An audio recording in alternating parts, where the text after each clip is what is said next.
c'est le retour de la France à un incroyable talent sur M6 ce jeudi soir.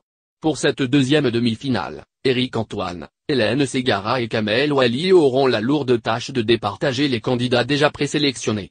La semaine dernière, le programme a réuni près de 12% d'audience, soit près de 500 000 téléspectateurs.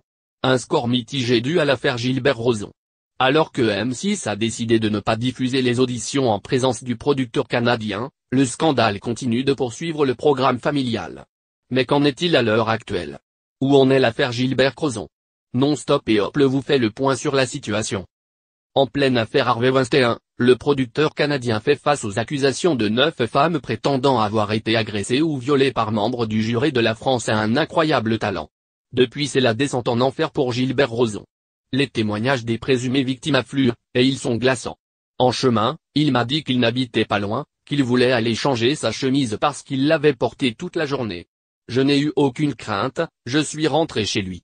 Point, il a fumé un joint, je pense que j'en ai pris une puff. Il devait être comme 19h30, on n'avait pas bu de vin, on n'était pas du tout intoxiqué et écoutez, la première chose que j'ai su, c'est qu'on était dans sa chambre, il était sur moi et j'ai fait la planche. Dans ma tête, le gars que je venais de rencontrer était en train de me pénétrer. Il avait rencontré mon copain, se souvient la comédienne Salomé Corbeau. À l'époque des faits, la jeune femme a 14 ans. Depuis 3 autres femmes sont aussi sorties du silence.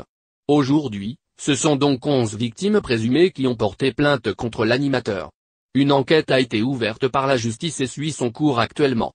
Si Gilbert Rozon a présenté des excuses sommaires sur Facebook les premiers jours après la diffusion de ces accusations, l'homme s'est depuis enterré dans le silence. Côté professionnel, M6 a décidé d'annuler la diffusion des émissions de l'Euphorie en sa présence, C8 a déprogrammé les émissions issues de sa société de production. Gilbert Rozon s'est aussi retiré de tous ses postes au sein du festival Juste pour rire. Quant aux réactions des différentes personnalités, elles semblent toutes sous le choc. Si Alessandra Sublet et Hélène Ségara se sont déclarées sous le choc, son ami et chanteur Dave a souligné la complexité de cette situation. C'est extrêmement compliqué quand on a un ami qui a une ombre dans sa vie. Toutes les familles ont des cadavres dans le placard.